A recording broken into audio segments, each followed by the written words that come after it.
ఇవాళ ఈ స్టేట్మెంట్ ఇచ్చారా లేకపోతే అంతకుముందు గతంలో చేశారా అనేది ఏదైనా కూడా బీజేపీలో విలీనం చేసే ప్రక్రియ నాతో కూడా చర్చించారు కేటీఆర్ గారు అని ఆయన చెప్పిన దాంట్లో ఎంతవరకు వాస్తవం? సీఎం రమేష్ గారు చెప్పారు కవిత మీద కేసు విత్డ్రా చేసుకుంటే బీజేపీలో బీఆర్ఎస్ విలీనం అన్నారని చెప్పారు. నేను పార్టీ వాళ్ళని అడిగితే ముచ్చటే లేదు, మనం బీఆర్ఎస్ తీసుకోమను తీసుకుంటారా లేదా అనే తర్వాత చెప్పి అది కూడా చెప్పిండు. వాళ్ళు అసలు అడిగిరా లేదా అనేది అది వాళ్ళు చెప్పారు, నాకు తెలియదండి. ఇవాళ సీఎం రమేష్ చెప్పాడు, అది బయట ప్రూవ్ అన్న చేయాలి, సీసీటీవీ ఫుటేజ్ ఉంది ఏదో అన్నాడు, ఆయన బయట పెట్టాలి.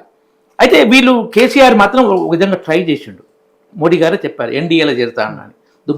దుబ్బాక బై ఎలక్షన్లో బీజేపీ గెలిచినాక పోయి కలిసినప్పుడు ఎన్డీఏలు అంటే బాబు మిమ్మల్ని ఎన్డీఏలో తీసుకోమని మోడీ గారే నేనే చెప్పినా నన్ను అడిగితే అని పబ్లిక్ మీటింగ్లో ఎలక్షన్ 2023 చెప్పారు. ఆ ప్రయత్నం కేసీఆర్ చేశారు. ఏది ఎన్డీఏల విషయం అయితే మోడీ గారు చెప్పారు. బీజేపీలో విలీనం చేస్తున్న విషయం ఇప్పుడు సీఎం రమేష్ గారు చెప్పారు.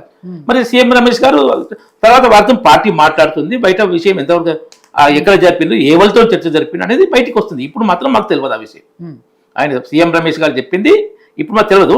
ఎన్డీఏలో చేరుతా అన్న విషయం అయితే ప్రయత్నం చేస్తే వద్దన్న విషయం అయితే తెలుసు. ఇప్పుడు వారు చెప్పింది కూడా ఏంటంటే యాక్చువల్గా అయితే తెలంగాణ లీడర్ అయితే ఆడనే కొట్టేయాల్సిందే, మిమ్మల్ని ఎట్లా నేను చేసుకుంటాను. ఆయన ఆంధ్ర లీడర్ కాబట్టి, ఆయన మొదటి నుంచి బీజేపీలో ఉన్న ఆయన కాదు కాబట్టి వచ్చినాను కాబట్టి బీజేపీ విధానం తెలియక నేను మరి బీజేపీ అక్కడ చెప్పడం మంచిదని చెప్పిండేమో, నో అవుట్ రైట్ వాళ్ళు రిజెక్ట్ చేసిన కూడా చెప్పిండు. ఆయన సీసీటీవీ ఫుటేజ్ కూడా ఉంది అంటుండు. కాబట్టి అది ముందు తెలవాలి. వాళ్ళు ప్రయత్నం చేసిండు, మేము వద్దన్న మాట మాత్రం వాస్తవం. ఎన్డీఏ కూటమిది మీది కూడా ఉండొచ్చు లేకపోవచ్చు, దానికి నేను ఇప్పుడు ఆన్సర్ చెప్పలేను. తర్వాత కాంగ్రెస్ లీడర్ రాములు గారు ఓపెన్ చెప్తారు, అప్పటి కాంగ్రెస్ 98 ఎన్ఎస్ఏ అప్పటి కాంగ్రెస్ అంటే వేరు, అట్లంటే మీరు తట్టుకోలేరు అంటే కాంగ్రెస్ దౌర్జన్యం ఎలా ఉంటుందని వారే ఓపెన్ చెప్తారు. అదే మార్పు వచ్చిందని, అదే చెడు మార్పు వచ్చిందా మంచి మార్పు వచ్చింది? మంచి అంతమంది మంచి లేదన్నట్టు కదా, మంచి మార్పు వచ్చిందంటే అర్థమైందండి. ఆ మాటకు వస్తే ఇప్పుడు ఒకటి మేము మతాల మధ్య చిచ్చు పెడతలేదు. వినండి, కులాల బీజేపీ కావాల్సింది దీంట్లో కోసం కాంగ్రెస్ చిచ్చు పెట్టినా మీరు గత సీఎం మాదిరి అయితే వేరే ఉంటుండే. ఇప్పుడు అవగాహన minority commission, minority special right, ఆలోచన బోర్డు ఇవన్నీ తెచ్చిందే మీరు. ఎందుకు ముస్లిం తెచ్చిన మీరు ఇప్పుడు దేశమంతా ఉండాలంటే రాములు గారు అనేది కూడా దాడుల విషయంలో అంతకు ముందు కాంగ్రెస్ లాగా అయితే అది వేరే ఉంటుంది.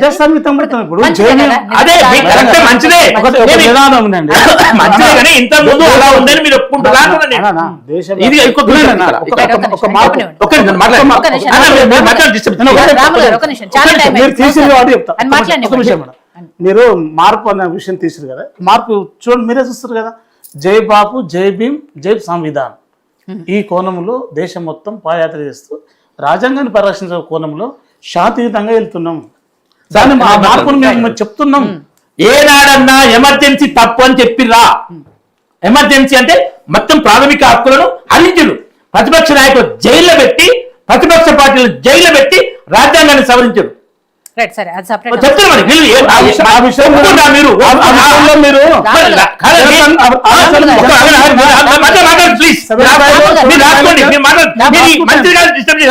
డిస్టర్బ్ కాదు, రాజ్యాంగ బుక్ పట్టుకొని తిరుగుతారు మీటింగ్లలో. రాజ్యాంగం ఉంది ఆర్టికల్ 44 యూనిఫామ్ సివిల్ కోడ్ అని ఉందంటాడు. మళ్ళా ఓట్ల కోసం పబ్లిక్ డైవర్ట్ చేయడం కోసం. సార్ అది వేరే ఏంటంటే ఇప్పుడు ఈ రకమైన డిస్కషను మంచిది కాదు. ప్రజా సమస్యలు చర్చించాలి. మేమిద్దరం కూడా ఇట్లా కొట్లాడుకుంటే రేపు ఓసారి కాంగ్రెస్ ఓసారి బీఆర్ఎస్ గెలుస్తుంది. ప్రజలు గుడ్డలు మన ఈడ తమిళనాడులో డిఎంకే అంటే ఏడీఎంకు డిఎంకే పోయినట్టు తెలంగాణ ప్రజలు అనుకుంటున్నారు. పాత రాజకీయాలు ఇప్పుడు అవి లేవు. ఇక్కడ ప్రత్యామ్నాయాలు కూడా ఉన్నాయి. లోక్సభ ఎన్నికల్లో ప్రత్యామ్నాయం చూపించరు ప్రజలు. కాబట్టి మీ ఈ రాజకీయాలతోనే ప్రజలను ఎన్నడూ గెలవలేదు. ప్రజా సమస్యలు చర్చించండి, ప్రజా సమస్యలు మాట్లాడండి. వ్యక్తిగత విషయాలు ఎక్కువ రావద్దు, కుటుంబాలు అసలే రావద్దు, పరాయి మహిళలు పరాయి కుటుంబాలు అసలే రావద్దు. ఇవి రాకుండా చర్చలు చేయండి. మీరు లేటర్ లీకు, పొగరుబోతు మాటలు, బూతు మాటలు, అబద్ధాలతో రాజకీయాలు వద్దు. మేము అలా చేయడం, దాన్ని ఖండిస్తున్నాం. మేము ఎలా మాట్లాడతాం, ఎప్పుడు ప్రజా సమస్యలో మాట్లాడతాం, ఆ టాపిక్లనే మాట్లాడతాం. బీసీ రిజర్వేషన్ మాట్లాడినా మీరు ఇంతకుముందు దాన్ని తగ్గిస్తున్నారు, బీసీలో మోసం చేస్తున్నారు, ప్రజా ఇష్యూ అది. అట్లా మాట్లాడతాం, అది నడవాలని బీజేపీ కోరుకుంటుంది. సో కోటేశ్వరరావు గారు ఫైనల్గా మీరు చెప్పండి, సీఎం రమేష్ గారి వ్యాఖ్యల్లో అంటే మీకు ఏ విధంగా అర్థమవుతుంది? నిజంగా ఆయన చెప్పిన దాంట్లో వాస్తవం ఉందా? బీఆర్ఎస్ పార్టీ నుంచి అలాంటి ప్రయత్నాలు ఏమైనా జరిగాయి అనుకోవచ్చా? కేటీఆర్ గారు ఆయన దగ్గరికి చర్చకు వెళ్ళారనుకోవచ్చా?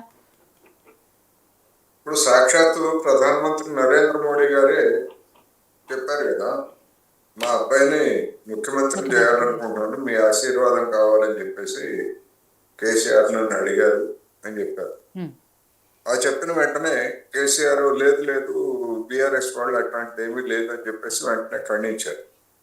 కానీ కొద్ది రోజుల తర్వాత, కొద్ది వారాల తర్వాత ఏం చెప్పారు, పర్సనల్గా అనేక విషయాలు మాట్లాడుకుంటాం, అటువంటి విషయాలన్నింటినీ కూడా ప్రధానమంత్రి చెప్పొచ్చా అని చెప్పేసి ఇదే కేసీఆర్ గారు వ్యాఖ్యానించినటువంటి విషయాన్ని మనం గుర్తు తెచ్చుకోవాలి. ఒకటి, ఇప్పుడు సీఎం రమేష్ చెప్పినటువంటి అంశాల్లో మరి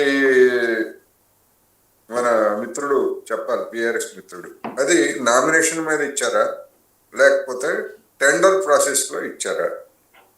నామినేషన్ మీద ఇస్తే మాత్రం అది అధికార దుర్వినియోగం డెఫినెట్గా.